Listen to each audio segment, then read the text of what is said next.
শশী পাঁজা, আমরা দু একটি খুব জরুরি বিষয়ে আপনাদের কিছু নিবেদন করব যাতে আরও বেশি মানুষ এগুলি সম্পর্কে অবহিত হন।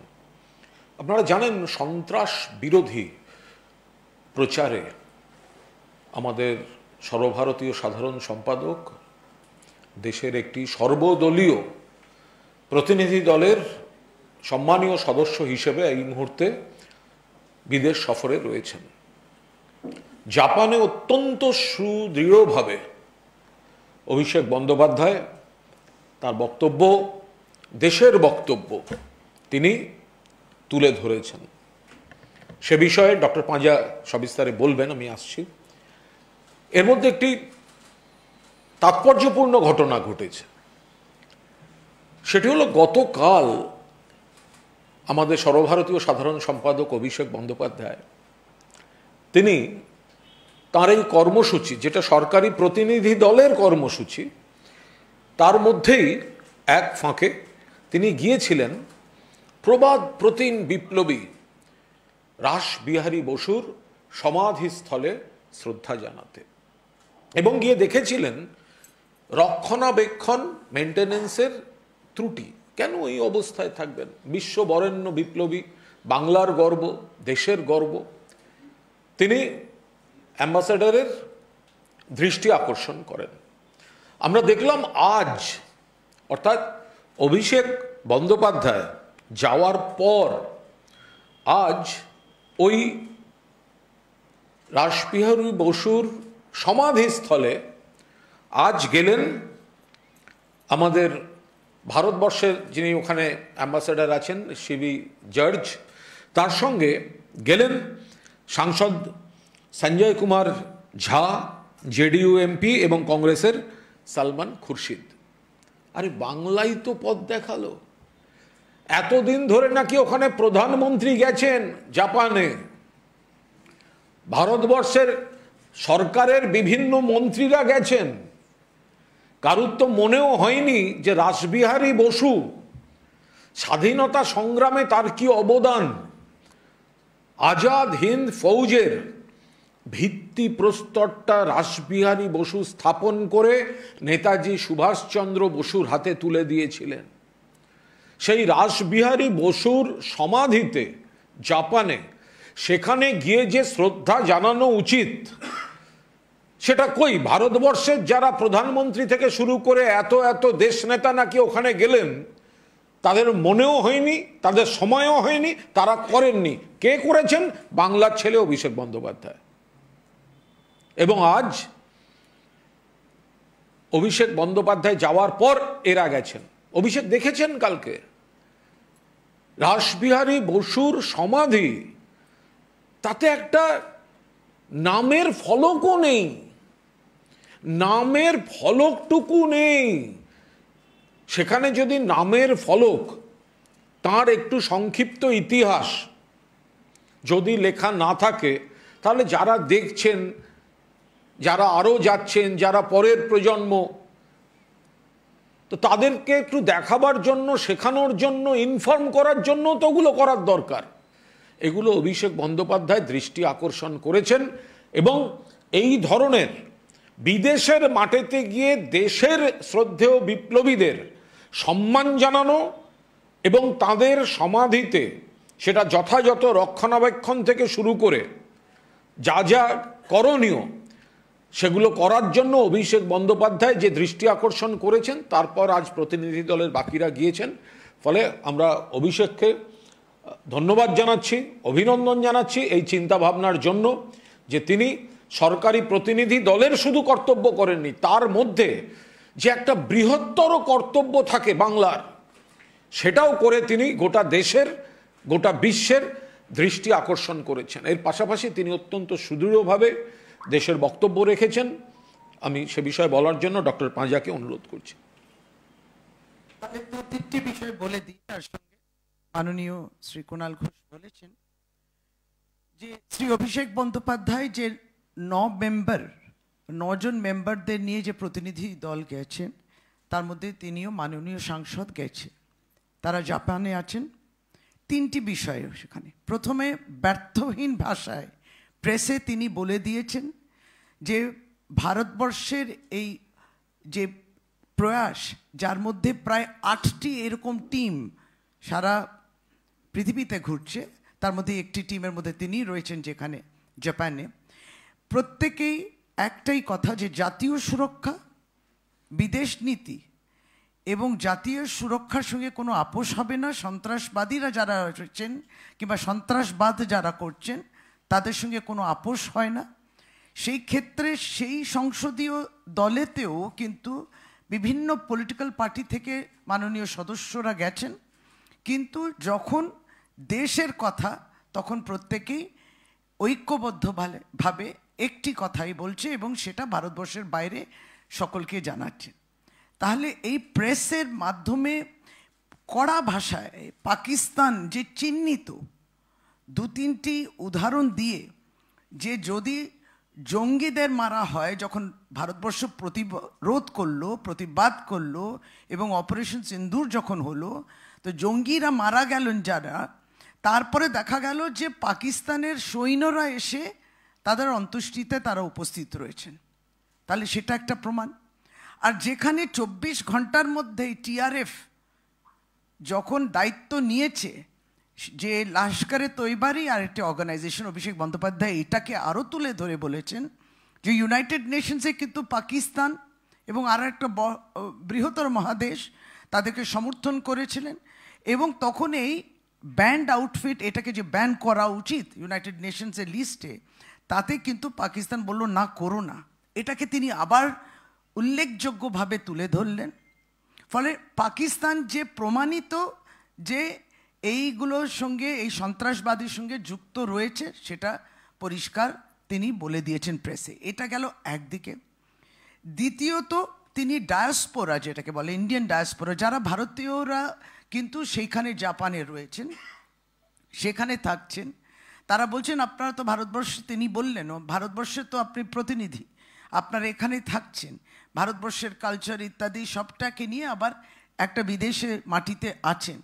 সেই ডায়াসপোরাকেও তিনি প্রকৃত অর্থে যে এই টিম এবং ভারতবর্ষ একজুট হয়ে কি ভাবছেন সেটা তাদেরকেও বলেছেন, এবং তাদেরকে অ্যাপিলও করেছেন অভিষেক বন্দ্যোপাধ্যায় যে সব রাজনীতির ঊর্ধ্বে কিন্তু তারা যেন তাদের সেই জাপানের মাটিতেও এক কথা, যে ভারতবর্ষের এই বিষয় নিয়ে বক্তব্য কী এবং সেটা তারা ডিজিটাল টেকনোলজি ব্যবহার করে ডিজিটাল মিডিয়াতে সেটা তার ব্যাপ্তি ঘটুক। এটা ছিল দ্বিতীয় অংশে। তৃতীয়ত অবশ্যই যেটা কুণালদা বলেছেন, যে আপনারা দেখলেন যে পরশু তিনি গিয়েছিলেন 2টি মনীষী, ভারতবর্ষের মনীষী, বাংলার সন্তান, তাদেরকে শ্রদ্ধা জানানোর জন্য। একটা তো ছিল তামাস সিমেটরিতে, যেটা দাদা কুণালদা বললেন, এবং সেটা হচ্ছে যিনি রাসবিহারী বোস, এক কথায় তো থেমে থাকে না, এই যে Azad Hind Fauj, revolutionary, Indian revolutionary, এবং তাকে শ্রদ্ধা জানিয়ে তিনি সেখানে পুষ্প নিবেদন করলেন। তার সাথে সাথে তিনি আরেকটা মন্দিরেও গেলেন, টাকাসুনি মন্দির, যেখানে আছে রাধা বিনোদ পাল, যিনি প্রাক্তন জাস্টিস ছিলেন, সেও বঙ্গের সন্তান, ভারতবর্ষের গৌরব, তারও শেষকৃত্য ওখানে হয়েছে, তাই ওখানে তিনি রয়েছেন, এবং তাকেও শ্রদ্ধা জানিয়ে। আবার পরের দিন যেটা দেখলাম, যেটা নেতৃত্ব দিলেন অভিষেক বন্দ্যোপাধ্যায়, যে ভারতবর্ষের মনীষীদের আমরা ভারতবর্ষের বাইরে ভুলে যাব না, এটাই তো আমাদের ঐতিহ্য, কৃষ্টি, এবং যখন ভারতবর্ষের স্বাধীনতা সংগ্রাম যাদের অংশগ্রহণ, এটা কিন্তু বাইরে ভোলা যায় না। তিনি কিন্তু তার ব্যস্ততার মধ্যেও অফিসিয়াল ভিজিটের বাইরেও সেখানে পৌঁছে গেছিলেন। তারপর দেখলাম যেমনটি বললেন, শ্রী সালমান খুরশিদ, শ্রী সঞ্জয় কুমার ঝা, তারা ওই ডেলিগেশনে রয়েছেন, তারাও গেলেন কিন্তু ওখানে। ফলে এটা খুব তাৎপর্যপূর্ণ। সিবি জর্জকে, যিনি অ্যাম্বাসেডর, তাকে বলা হয়েছে যে এই জায়গাগুলো সংরক্ষণ করতে হবে। এই 3টে বিষয়, তার উপস্থিতি, তার বক্তব্য প্রেসে, দৃঢ় বক্তব্য, আমরা আবারও একই কথা তুলে ধরছি। এবং এটা সত্যি যে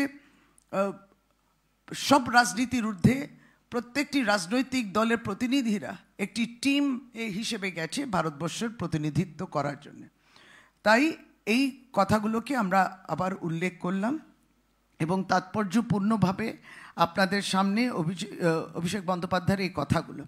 আপনারা যদি বলেন, আমি কি এখনই হিন্দি আর ইংলিশে সেটাকে বলবো? কেউ এখন নয়, পরে বলে নিচ্ছি তাহলে। এরপরে আরেকটি গুরুত্বপূর্ণ বিষয়তে আমরা আরেকটি বিষয়, সেটি হচ্ছে বিজেপি একটা চূড়ান্ত মিথ্যাচার করছে। আরেকটি বিষয় আসছি, বিজেপি একটা চূড়ান্ত মিথ্যাচার করছে। বিজেপি বলছে, এই প্রধানমন্ত্রী এবং তার সরকার, যে দেশের এতগুলি স্টেশনকে আমরা সাজাবো, আমরা সেই স্টেশনকে, সেই এলাকার ঐতিহ্য, সেই এলাকার ইতিহাস, এগুলো ধরে আমরা স্টেশনকে সাজাবো। কৃতিত্বটা বিজেপি নিতে চাইছে, মোদী সরকার নিতে চাইছে। আমরা বলছি বিজেপি মিথ্যা কথা বলবেন না, মিথ্যাচার করছেন বিজেপি। কারণ এই যে স্টেশনগুলিকে, দেশব্যাপী ছড়িয়ে থাকা যে রেল স্টেশন, এই স্টেশনগুলিকে সেই এলাকার সংস্কৃতি, সেই এলাকার ঐতিহ্য, কিছু ক্ষেত্রে ধর্মীয় স্থান, এগুলোকে মিলিয়ে যে স্টেশনগুলোকে সৌন্দর্যায়ন এবং নতুন করে একটা কাঠামো তৈরি করা, এটা মমতা বন্দ্যোপাধ্যায় রেলমন্ত্রী থাকাকালীন শুরু করেছিলেন। এই ভাবনা মমতা বন্দ্যোপাধ্যায়ের 2009-2010 বাজেট, 2010 থেকে 2011 আর্থিক বছরের রেল বাজেট, ভিশন 2020, এগুলোতে স্পষ্টভাবে এটা লেখা আছে। মমতা বন্দ্যোপাধ্যায় এই ভাবনাটা ভেবেছিলেন, একদিকে রেলটাকে ছড়িয়ে দেয়া, বিভিন্ন জায়গায় নতুন রেল লাইন, এই যে তমলুক থেকে দীঘা পর্যন্ত রেল যাচ্ছে মমতা বন্দ্যোপাধ্যায় ভেবেছেন। বালুরঘাট অব্দি রেল মমতা বন্দ্যোপাধ্যায় ভেবেছেন। উত্তর থেকে দক্ষিণ বাংলায় বহু রেল, ভারতবর্ষে বহু রেল। আবার যদি আপনি মেট্রো বলেন, ওপাশে দক্ষিণেশ্বর, ওপাশে বেহালা ছাড়িয়ে সমস্ত সম্প্রসারণ, এগুলো মমতা বন্দ্যোপাধ্যায় ভেবেছেন। তার সঙ্গেই ভেবেছেন ঐতিহ্যের কথা। মেট্রো রেলে স্টেশনে দেখবেন বহু বিশিষ্ট নাগরিকের নাম দিয়ে সেই স্টেশন সজ্জিত এবং সেই নামকরণও হয়েছে। আপনারা নিশ্চয়ই খেয়াল করেছেন, দক্ষিণেশ্বর মন্দিরের যে স্টেশন, দক্ষিণেশ্বর স্টেশনের যে টিকিট কাউন্টার, সেটা দেখতে দক্ষিণেশ্বর মন্দিরের মতো। কার পরিকল্পনা? মমতা ব্যানার্জির পরিকল্পনা। তিনি তখন রেলমন্ত্রী। যেহেতু দক্ষিণেশ্বর একটা ঐতিহ্যশালী জায়গা, তার রেল পরিকাঠামো এবং স্টেশনেও সেই আঙ্গিকটাকে প্রতিফলিত রাখা। ফলে আজকে যেটা নরেন্দ্র মোদী সরকার, বিজেপি বলছে, আমরা স্টেশনগুলিকে, এতগুলি স্টেশনকে আমরা সাজাবো, আমরা সংস্কৃতি তুলে ধরবো, আমরা অমুক তুলে ধরবো, এগুলো কয়েক বছর আগে রেলমন্ত্রী মমতা ব্যানার্জি করে গেছেন। এত বছর তোমরা সেগুলো কন্টিনিউ করোনি। আর আজকে মমতা বন্দ্যোপাধ্যায়ের পরিকল্পনাটাকে নিজেদের বলে চালিয়ে মিথ্যা কথা বলে কৃতিত্ব দাবি করতে চাইছো। তৃণমূল কংগ্রেস এর তীব্র বিরোধিতা করছে। এই পরিকল্পনা, লাইন সম্প্রসারণ, আধুনিকীকরণ, নিরাপত্তা, মেট্রো সম্প্রসারণ, পরিকাঠামো, তার পাশাপাশি আবার রেলের সঙ্গে স্থানীয় সংস্কৃতি ঐতিহ্যকে যোগ করা, কিছু ক্ষেত্রে ধর্মস্থান হলে সেই ধর্মীয় বিষয়টিকে যোগ করা, এই গোটাটাই মমতা বন্দ্যোপাধ্যায়ের পরিকল্পনা। ফলে যেটা মমতা বন্দ্যোপাধ্যায়ের পরিকল্পনা এতদিন যেটা কন্টিনিউ করেনি, যেটা মমতা বন্দ্যোপাধ্যায় শুরু করে দিয়ে গেছিলেন, আজ নিজেদের কৃতিত্ব দাবি করার জন্য মিথ্যাচার করছে এই কেন্দ্রীয় সরকার, রেল, এরা মিথ্যাচার করছেন। আমরা এর তীব্র প্রতিবাদ করছি। আমি একটু ইংলিশে বলে হ্যাঁ, পরের প্রশ্ন গুলো নিয়ে। তো দুটো বিষয়কেই আমি তাহলে ছোট করে, ইংলিশে কে নেবেন? So today's press conference is to highlight two very important issues. One is the 9-member delegation team of MPs visiting Japan and other countries, presently in Japan, in which our our National General Secretary and Honorable MP Sri Abhishek Bandyopadhyay is also one of the important team members. So, firstly, three sections that I can say. One is that he did a very important press conference yesterday. Second is, or he addressed the press on this. Second is, he also appealed to the Indian diaspora. And third is his visits beyond the official scheduled program, his visits to luminaries of India who died there in Japan, which included Rash Bihari Bose, the Indian revolutionary. He is buried in the cemetery in Tama in Tokyo. And also former Justice Radha Binod Pal, also one of the sons of the soil of Bengal, who is buried there too. So he offered floral tributes, definitely on behalf of Bengal and on behalf of India.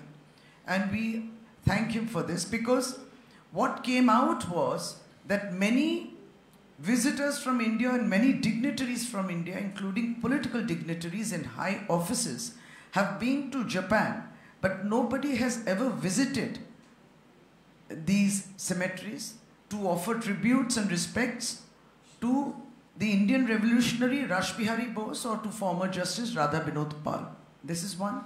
Secondly, following his visit, what we saw was two more members of the delegation.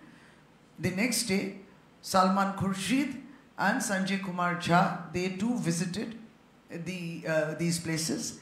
And what Abhishek Bandyopadhyay has done is, or what we really want to feel proud about is, that Abhishek Bandyopadhyay showed the way. Bengal shows the way.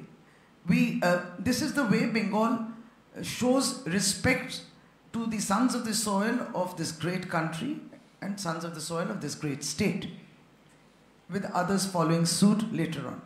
Third is, he also drew the attention of the ambassador, C.B. George, to the dilapidated condition in which these places were, where these luminaries have been buried. So the memories are there, but the names are not there.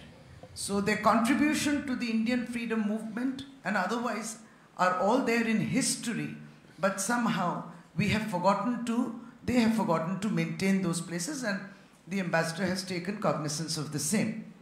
Second, importantly, he addressed the press. Abhishek Bandyopadhyay addressed the press there, and 2-3 things which have been very importantly mentioned by him is, one, rising above political interests.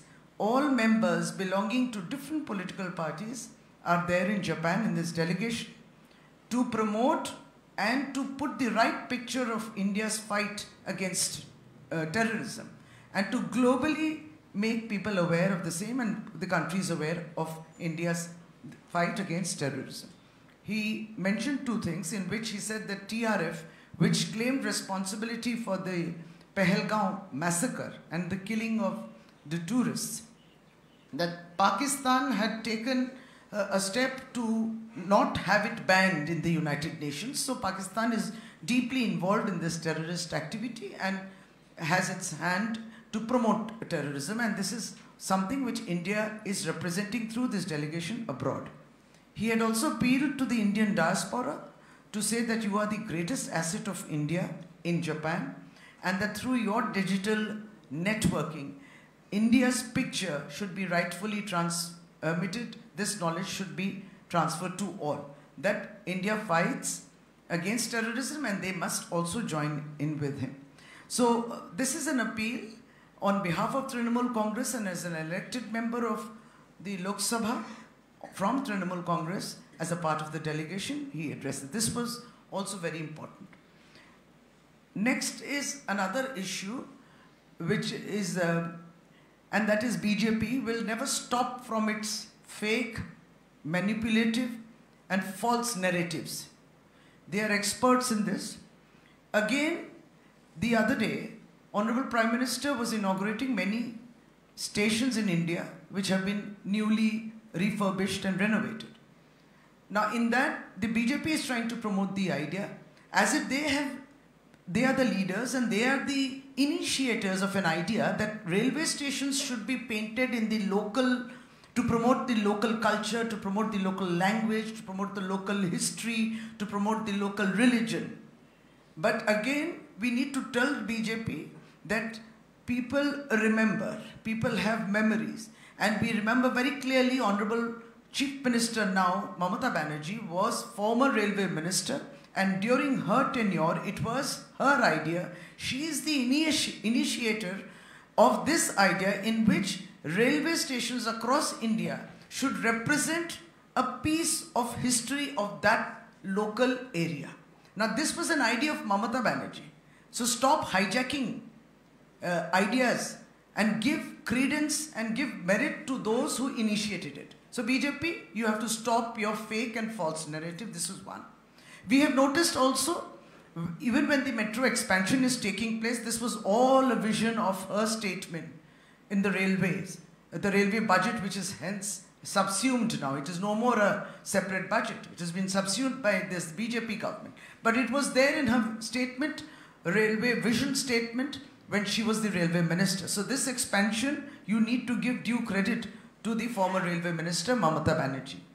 And also, in fact, she, during her time, there were Izzat cards, there were senior citizen cards, everything has been done away with. So BJP has to stop its false narrative. India and railways have just not begun very recently. So this is very important because we found them tweeting and misusing the social media for the same. So these were two very important issues that we wanted to highlight through this press conference.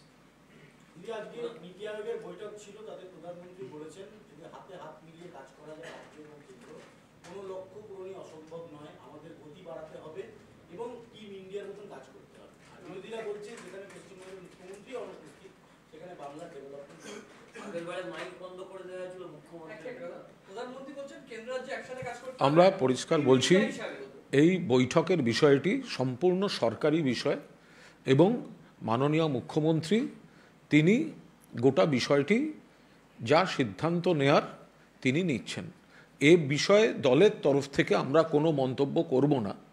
কিন্তু যদি কেউ কোনো প্রধানমন্ত্রী বলে থাকেন যে হাতে হাত মিলিয়ে কাজ অমুক তমুক, তো বাংলার বকেয়াগুলো গেল কোথায়? বাংলা থেকে ট্যাক্স তুলে নিয়ে যাচ্ছেন 4 বছরে 4,64,000 কোটি টাকার বেশি, আর বাংলা পায় 1,70,000 কোটি টাকার বেশি। বাংলায় 100 দিনের কাজ করিয়েছেন, এখানকার মানুষকে টাকা দেননি। 59 লক্ষ জব কার্ড হোল্ডারকে 37,000 কোটি টাকা দিয়েছেন মমতা বন্দ্যোপাধ্যায় পুরোপুরি রাজ্য থেকে। 12 লক্ষ আবাসের টাকা আপনারা দেননি, বাংলার বাড়ি থেকে মমতা বন্দ্যোপাধ্যায় দিচ্ছেন। নীতি আয়োগে মমতা বন্দ্যোপাধ্যায় মাননীয় মুখ্যমন্ত্রীর যাওয়া না যাওয়া নিয়ে আমরা একটি মন্তব্যও করব না। এটা সরকার বা মুখ্যমন্ত্রী যখন প্রয়োজন মনে করবেন আপনাদেরকে এ বিষয়ে বলতে পারেন। কিন্তু যদি বিজেপি বা বিজেপির নেতারা বা প্রধানমন্ত্রী এই হাতে হাত মেলানোর কথা বলেন, তাহলে বাংলার মতো একটি রাজ্যকে বঞ্চিত করে টাকা না দিয়ে ফাঁকা বুলি আউড়ে বড় বড় কথা, এগুলো ওদের কথা মানায় না। হাতে হাত মেলাতে গেলে দুপক্ষকে হাতটা মেলাতে হয়, আর সেই মেলানোটা ওনাদের কর্তব্য। ওনারা বাংলার মানুষকে বঞ্চিত করেছেন, বাংলাকে অপমান করেছেন, বাংলার অধিকারের টাকা দেননি। ওদের মুখে হাতে হাত মেলানো কথাটা সাজে না। যেদিন পেহেলগামের ঘটনা ঘটেছে তারপর থেকে ভারতীয় জনতা পার্টির একাধিক নেতা পেহেলগামের ঘটনা আর মুর্শিদাবাদের ঘটনাকে এক করে দেখার চেষ্টা করছেন। রাজ্যের মুখ্যমন্ত্রী কাল যখন এক্সিডেন্টালে জানিয়েছেন যে বিশেষ অধিবেশন লোকসভায় ডাকা হোক, তারপরে বিরোধী দলনেতা দেখা গেল যে মুর্শিদাবাদের বিষয়টিকে নিয়েও বিশেষ অধিবেশনের কথা বলছেন। কি বলবেন? আমাদের সামনে বিধানসভার সেশনটা বসবে, তাদেরকে তো প্রথমে বিধানসভায় উপস্থিত থাকতে হবে, তবে তো প্রশ্নটা করবেন। তারা তো বিধানসভায় উপস্থিতই থাকেন না, বয়কট করেন। তারা রাজ্যের উন্নয়নের নিয়ে তাদের কোনো মাথা ব্যথা নেই, চিন্তা ভাবনা নেই। তাহলে এইগুলো, যেমন প্রধানমন্ত্রী কোঅপারেটিভ ফেডারেলিজমের কথা বলছেন, কিন্তু 100 দিনের টাকা বঞ্চিত, বাংলার আবাস যোজনার যে আছে সেটার জন্য টাকা যেটা মুখ্যমন্ত্রী দিচ্ছেন সেটা বঞ্চিত করেছেন। এইগুলো শুধুমাত্র ফাঁকা মানে বক্তব্য, কিন্তু প্রকৃত অর্থে বাংলার জন্য উন্নয়নের জন্য তারা কিন্তু ভাবেন না। এবং বিধানসভায় আসুক, তারপর আলোচনা হবে। আজকে শিক্ষকরা যারা যোগ্য শিক্ষকরা তারা বসেছিলেন এবং তারা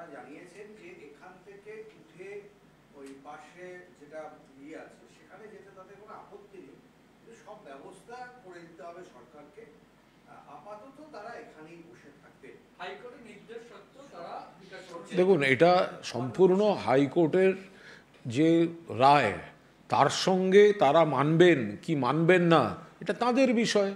এই যে 26,000 যাদের কর্মচ্যুতির কথা সুপ্রিম কোর্টের রায় বলা হয়েছে, তো মাননীয় মুখ্যমন্ত্রী এবং রাজ্য সরকার তো সেই কর্মচ্যুতির রায়ের বিরোধিতা করছে।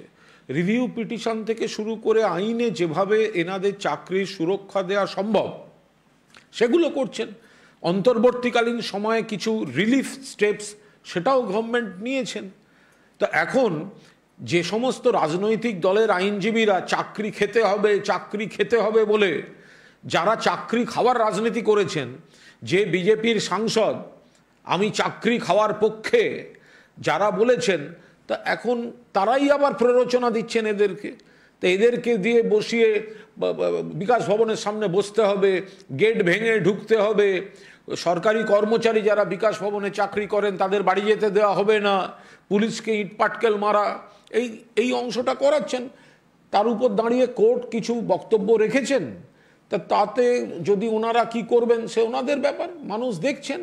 শিক্ষকদের কেউ কেউ তারা বিকাশ ভট্টাচার্যের সঙ্গে দেখা করতে গেছিলেন, আইনি পরামর্শ চেয়েছেন, তার সঙ্গে মস্কালো মানে এটা তো দ্বিচারিতা হচ্ছে বারবার।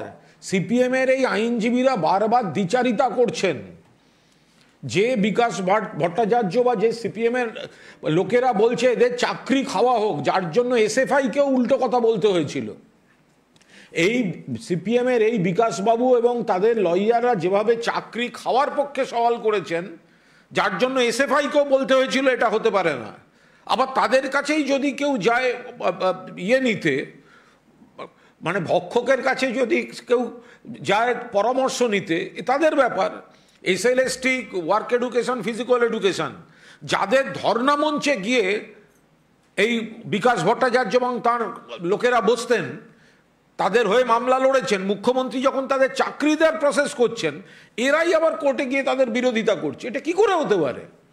যে শিক্ষকরা গণতান্ত্রিক একটা রাজ্য, যার বাড়িতে ইচ্ছে যেতে পারে, যার কাছে ইচ্ছে যেতে পারে, কিন্তু যারা চাকরি খাওয়ার পক্ষে সওয়াল করেছেন, তো যদি তাদের কাছেই যাবেন।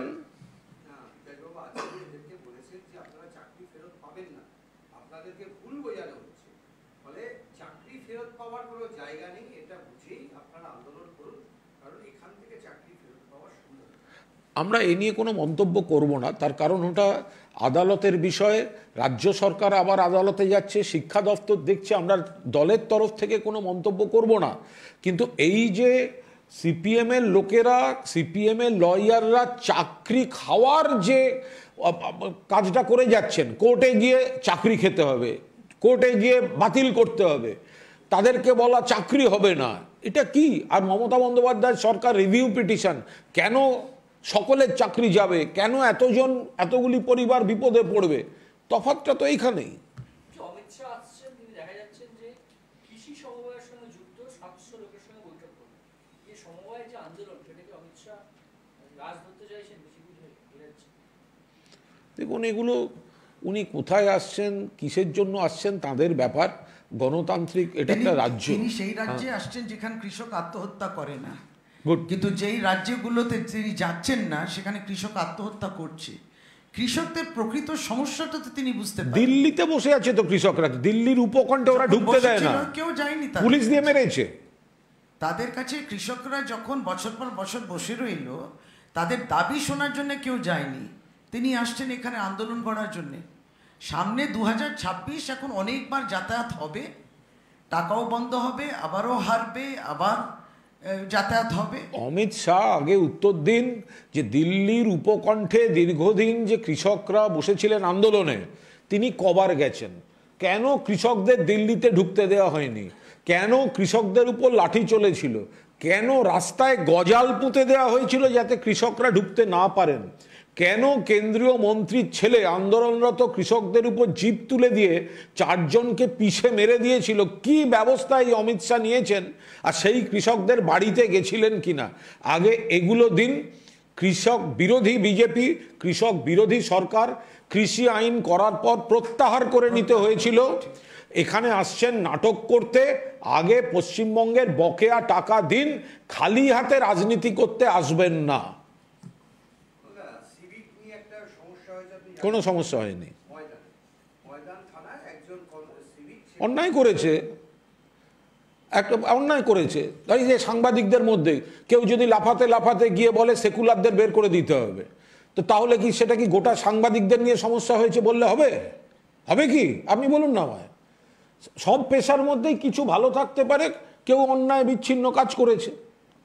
তো এবার যদি কোনো সিভিক সে পুলিশের ইউনিফর্ম করে অন্যায় কাজ করেছে, তাকে অ্যারেস্ট করছে, তার এগেনস্টে ব্যবস্থা হবে। কোন পেশায় এই বিচ্যুতি ঘটেনি আমায় বলুন তো? ফলে সিভিকদের নিয়ে আপত্তি। কত সিভিক রোদে পুড়ে জলে ভিজে দিন রাত ডিউটি করেছে, ছেলে মেয়েগুলোকে কেন অপমান করছেন? সব পেশার মধ্যেই বিচ্ছিন্নভাবে সামাজিক অপরাধ কেউ করে ফেলে। আর এই ধরনের যখন আমাকে কোনো পেশা নিয়ে প্রশ্ন করবেন, তখন একটুখানি ওইটা বলে দেবেন, ভেবে নিয়ে বলবেন যে থপ করে লাফাতে লাফাতে সেকুলাররা দেশ থেকে বেরিয়ে যাও, এটা কি সব সংবাদ মাধ্যমের কথা নয় তো? তো তাহলে সব সিভিককে আপনি জড়াচ্ছেন কেন এর মধ্যে? কিন্তু প্রশ্নটা হচ্ছে সঞ্জয়ের ঘটনার পর সরকার নিজেরাই বলেছিলেন, সঞ্জয় ঘটনার পর অন্য রাজ্যে ডাক্তারদের হাতে ধর্ষণ হয়েছে, কি বলবেন? ওড়িশায় আরজি করের ঘটনার পর ডাক্তারদের হাতে ধর্ষণ হয়েছে, তাহলে সঞ্জয়ের ঘটনার পর কি বলুন? সেটা তখন সরকার বলেছিল যে সিভিক নেওয়ার ক্ষেত্রে তাদের সিভিক যারা আছে তারা কাজ করছে, এতজন সিভিক ভালো কাজ করছে। সমাজে আপনি প্রত্যেকটা পেশা বলুন, কোথাও না কোথাও একটা ছোট পার্সেন্টেজ হলেও তো তাদের বিচ্যুতি হয়। তা বলে গোটা শ্রেণীকে এই চিহ্নিত করার মানে কি? সিভিক অন্যায় করে থাকলে কেউ গার্ড করছে না, কড়া ব্যবস্থা হোক, কিন্তু তার মানে গোটা সিভিক মানেই তারা হচ্ছে খারাপ এবং অপরাধী, এটা হতে পারে না।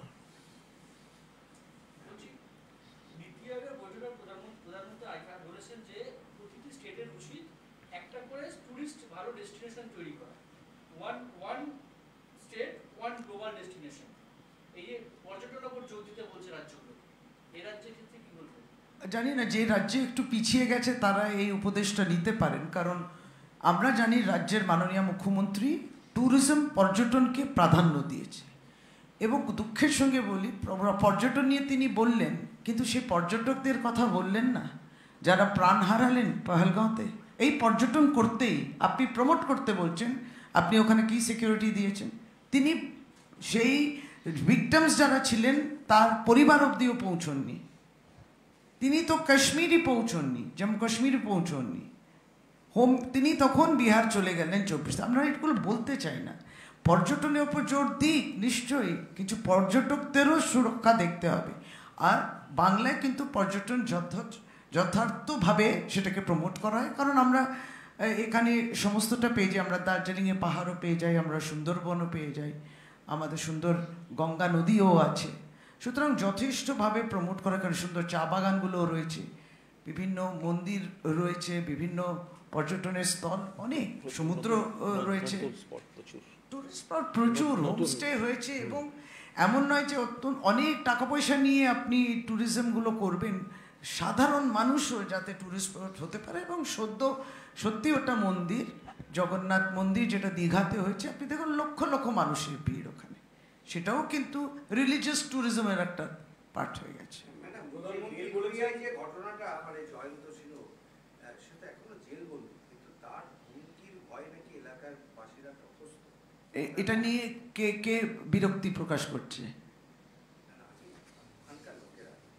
তারা বলছেন যে তাদেরকে ভয় পান এবং যে অন্যায় করেছে তার বিরুদ্ধে পদক্ষেপ হবে। এটা রাজনৈতিক দল হিসেবে আমাদের নেতৃত্ব বলেছে। ভারতীয় জনতা পার্টি কোন বিষয় নিয়ে লাপালাপি করছেন? ভারতীয় জনতা পার্টি নির্বাচিত প্রতিনিধিরা, কিছুক্ষণ আগে আপনি জিজ্ঞেস করলেন যৌন হেনস্থার সঙ্গে কেন যুক্ত আছেন, আপনি সিভিক ভলেন্টিয়ার ব্যাপারগুলো জিজ্ঞেস, আমরা দুঃখের সঙ্গে বলি বিজেপি এমএলএ এমপিরা কারা যৌন হেনস্থা নিয়ে, কারা এই টোনটা দেন, রিলিজিয়াস টোন, যেটা সংসদে বসে তারা ভাগাভাগি কথা বলেন, এইগুলো কি সমাজের প্রতি ভালো? বলে বহু প্রশ্ন আসে। প্রধানমন্ত্রী বলেছেন নারীদের নারী কর্মী সংখ্যা বৃদ্ধি করতে হবে, কর্মক্ষেত্রে নারীদের আরো বেশি যোগদান বাড়াতে হবে, আমরা নতুন আইন আনবো এবং কর্মশক্তিতে নারীদের ভূমিকা। প্রধানমন্ত্রীর কাছ থেকে মমতা বন্দ্যোপাধ্যায়কে নারী শক্তিকে কিভাবে আরও অধিকার দেওয়া যায় সেটা শিখতে হবে না।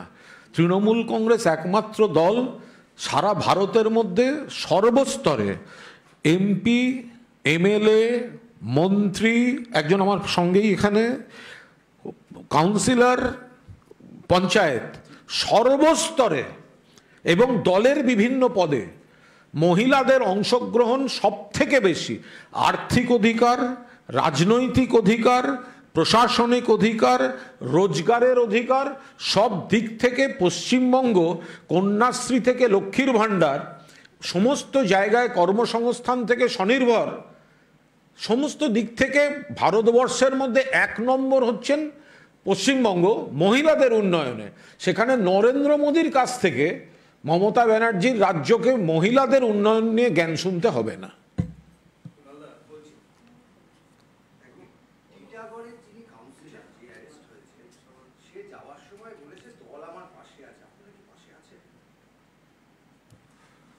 আমি জানি না। না, আমরা বলি কি, দেখুন সব বিষয়ে আমরা জেনে বসে একটা ইনকোয়ারি হয়, পুলিশ একটা ইনকোয়ারি করছে, প্রশাসন একটা স্টেপ নিচ্ছে লোকাল বিষয় এবং লোকালি সেই বিষয়গুলো তদবির হোক। একবারই তৎক্ষণিক আপনি প্রশ্ন করবেন আর গরম গরম উত্তর দেবো তা তো নয়। কোনো অন্যায়ের সঙ্গে আপোষ হয় না, তো জানা, হ্যাঁ সেটা জানি, কিন্তু ইনকোয়ারিটা তো কমপ্লিট হোক। কি কারণ, কে দোষী, কে অপরাধী।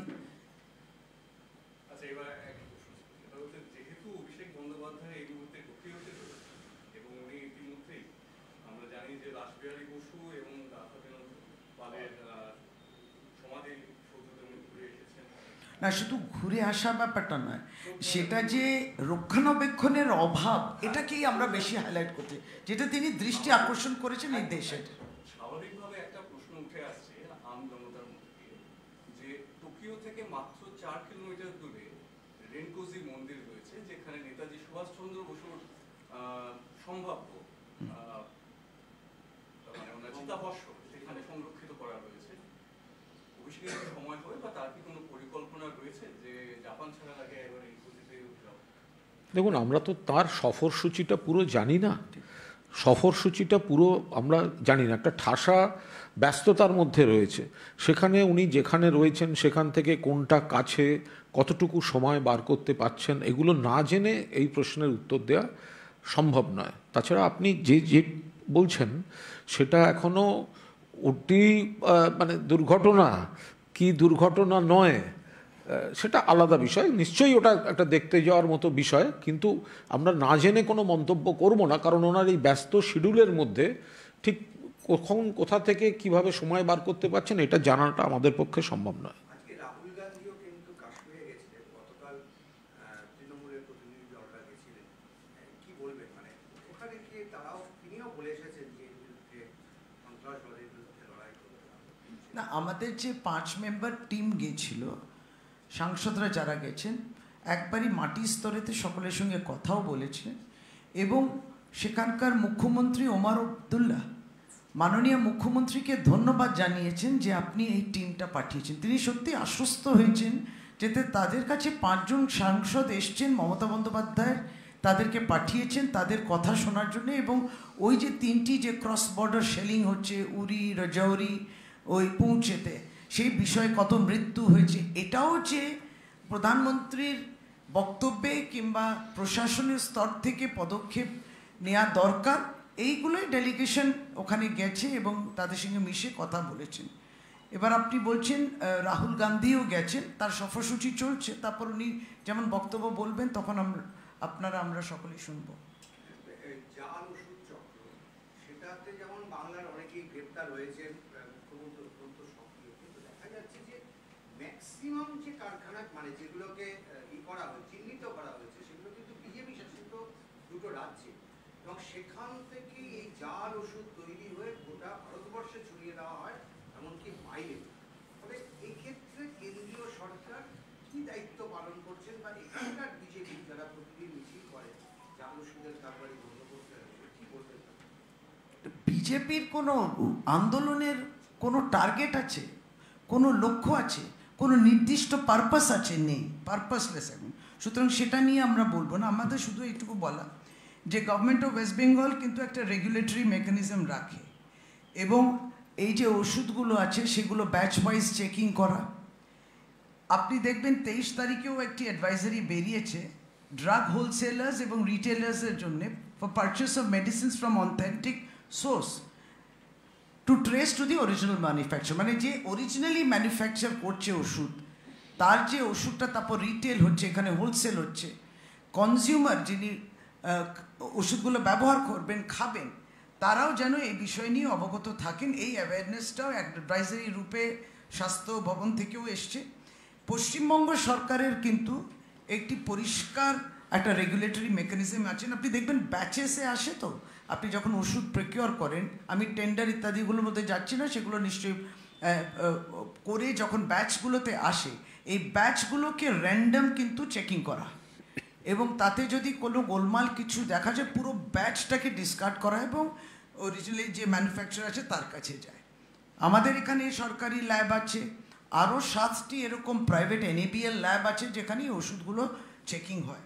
ফলে এই যে আপনি দেখছেন যে ওষুধগুলো, যেটা আপনাদের চ্যানেলেও দেখাচ্ছেন, এটা কিন্তু প্যান ইন্ডিয়া। এটা প্যান ইন্ডিয়া যে এই ওষুধগুলো স্পুরিয়াস, এই ওষুধগুলো খেলে কোনো কাজই হবে না কিংবা অকাজ ইত্যাদি অসুবিধা হতে পারে। ফলে এটা সারা ভারতবর্ষকে তারা অবগত করা দরকার যে কনজিউমার যদি অ্যাওয়্যার থাকে তাহলে এই ওষুধগুলো নেবে না, ব্যাচ নাম্বার ইত্যাদিগুলো দেখে। আমাদের ওই নিশ্চয়ই উন্নত করা যায়, যারা ম্যানুফ্যাকচারার্স আছে তাদেরকে তো উন্নত করতে, তবে এটাও দেখে নিতে হবে যে ধরুন এই যে ওষুধের দামের বৃদ্ধি, লাইফ সেভিং মেডিসিন গভর্নমেন্ট, কেন্দ্র সরকার দাম বাড়িয়ে দিল, এটা নিয়ে চিন্তা নেই, এটা নিয়ে প্রতিবাদ হবে না কেন? প্রাইভেটাইজেশন কোনটাকে প্রমোট করছি আমরা তো বলছি কোভিড মতো অসুখ হলো, কোভিড ভ্যাকসিনেশন সার্টিফিকেট আমার ছবি থাকবে, এটা প্রাধান্য যদি পায় তাহলে আপনি অসুখকে অ্যাড্রেস করবেন কেন? কি করে? আপনি যদি ওষুধের 3 গুণা দাম বাড়ান, মানুষের জীবনটাকে প্রাধান্য দিলেন না, কিন্তু আমার ছবি আছে কিনা সেটা দেখে নিলেন। মানে আমরা কোনো লড়াই, রাজনৈতিক লড়াই নয়, প্রাধান্য দিতে হবে। ফলে গভর্নমেন্ট অফ ইন্ডিয়াকেও ভাবতে হবে যে মানুষ কিন্তু ওষুধ কিনবে, ওষুধ চাইবে। এবার ধরুন এই এত ব্যাচ যদি আপনি বলেন, এত স্পুরিয়াস ইত্যাদি, এইটা কোনো পথ তৈরি করে দিচ্ছে না যে আবার দাম বাড়াবো? আপনি তো একটা কেওস তৈরি করে দিলেন, তাহলে কি আবার একটা দাম বাড়ানোর অভিসন্ধি আছে কি না চিন্তা করতে হবে। এখানে এই রাজ্যের মানুষ চিন্তা করছে না, কারণ এই রাজ্যের মানুষ স্বাস্থ্যসাথীর মতো একটা ছাতা পায়, সেখানে সরকারি হাসপাতাল আর কিছু অসরকারি হাসপাতাল যেখানে স্বাস্থ্যসাথী আপনি ওষুধের এই প্রকল্পের সুবিধা পেতে পারেন। তাই জন্যে ওষুধও আমরা রাজ্য সরকার দিচ্ছে, যন্ত্রপাতিও রাজ্য সরকার দিচ্ছে, এই কাভারেজটা পাচ্ছে, ইউনিভার্সাল একটা ইন্স্যুরেন্স মতো রাজ্য সরকার করছে, কিন্তু এই সাংঘাতিক দাম বাড়ানোটা কিন্তু চিন্তার বিষয়। যার জন্যে আমাদের জেনেরিক নেমে ওষুধগুলো হয়, তার দাম অনেক কম হয়, ন্যায্য মূল্য ওষুধের দোকান আছে, ন্যায্য মূল্য ডায়াগনস্টিক শপস টেস্ট করার জন্যে আছে, ল্যাবরেটরি। এই বিষয়টা পুরো সামগ্রিক দেখতে হবে। কিন্তু হ্যাঁ, নিশ্চয়ই যত উপভোক্তা যে আছে সে সচেতন হওয়াটা খুব জরুরি, এবং নিশ্চয়ই কেন্দ্রীয় সরকারও তার পদক্ষেপ নেবে যাতে এই ওষুধ যেই ম্যানুফ্যাকচারার্স যারা আছেন তাদের উপরেও কিছু আরও বাধ্যবাধকতা থাকা, অ্যাকাউন্টেবিলিটি, এগুলো যেন থাকে। বিজেপি শাসিত রাজ্যগুলোতেই বেশি হচ্ছে, মানে দুটো রাজ্যে দেখা গেছে সবচাইতে বেশি এই ধরনের জাল ওষুধের কারবার। তা বিজেপি আন্দোলনে যে নেমে গেল কেন? তাহলে জানলই না, বললাম তো দিশাহীন, তা নেমে গেল। সুস্বাস্থ্যের অধিকার সকলেই, স্বাস্থ্যের জায়গায় রাজনীতি হয় না, নেমে গেলাম ঝান্ডা নিয়ে। Thank you. আরেকটা সেটা হচ্ছে মেদিনীপুরে ওই জায়গায় খুনের মামলায় NIA একজনকে অ্যারেস্ট করেছে, সে হচ্ছে তৃণমূলের ওখানকার লিডার, প্রাক্তন প্রধান। হঠাৎ NIA এসে এই NIA বা এই ধরনের এজেন্সিগুলো, এগুলো বিজেপি শাখা সংগঠনের কাজ করছে। পূর্ব মেদিনীপুর আরও একাধিক জায়গায় যান, বিজেপি থেকে লিস্ট দিয়ে দেয় যে একে একে হ্যারাস করতে হবে। NIA-র কাজ হচ্ছে ডেকে ডেকে বলা যে ভাই তৃণমূল করো না, একটু এলাকার বাইরে থাকো, দুজনকে অ্যারেস্ট করে ভয় দেখাবো, ওটা হচ্ছে এনআইএ যত তৎপর হবে তত বুঝতে হবে যে ওখানে বিজেপি দুর্বল হয়েছে, সেই জন্যেই তারা তাদের শাখা সংগঠনকে ব্যবহার করছে। ওখানে কার্যত বিজেপির দলীয় নির্দেশে এনআইএ দীর্ঘদিন ধরে, এবং ওখানে সিবিআই এর একটা টিমও একদম বেছে বেছে এক একটা মামলায় এতজনকে নোটিশ পাঠিয়ে গরিব মানুষ তাদের ডেকে হ্যারাস করে এইসব ভোট আসছে, এই ধরনের জিনিসপত্র আবার শুরু হচ্ছে, আবার উত্তর পেয়ে যাবে ভালো করে ভোটের, গোয়ারা হারবে না। এনআইএ এই জন্যে তো এত ব্যস্ত থাকছে যে বিভিন্ন পলিটিক্যাল পার্টি, রাজনৈতিক দল যারা বিরোধিতা করছেন বিজেপি, তার পিছনে যাও, যার জন্য জ্যোতি মলহোত্রা বেরিয়ে যায়, আরও কী সব নামগুলো বেরিয়ে যায়, অনেক পরে ধরা যায়। 2023-24 সোশ্যাল মিডিয়াতে এই ওয়ার্নিংটা ছিল এই ভদ্রমহিলার সম্বন্ধে, কিন্তু এনআইএকে যদি আপনি ব্যস্ত রেখে দেন, যাও ছোট রাজনৈতিক পার্টির লিডারদের পিছনে ওদেরকে ধরো, ইত্যাদি করো, ভূপতিনগর 2 বছর লাগে চার্জশিট ইত্যাদি, এগুলোকে জিয়ে রাখা হচ্ছে। এই যে কর্ণাটকে 2026 কর্ণাটকে ওই মুনিরত্না বিজেপির এমএলএ যে কুৎসিত ধর্ষণের অভিযোগ তার বিরুদ্ধে, মহিলার মুখে প্রস্রাব করে দেয়া অভিযোগ, ইঞ্জেকশন দিয়ে ভাইরাস ঢোকানো, তো কই মহিলা কমিশন কোথায়, মানবাধিকার কমিশন কেন্দ্রের, এগুলো সব কোথায়? এগুলো কি শুধু পশ্চিমবঙ্গ আর অবিজেপি রাজ্যগুলোতে রাজনীতি করার জন্য তাদের ট্রেনের টিকিট কেটে দেওয়া হয়? তো বিজেপি শাসিত রাজ্যে যেগুলো হচ্ছে সেগুলো ওখানে কোথায় থাকে তারা তখন?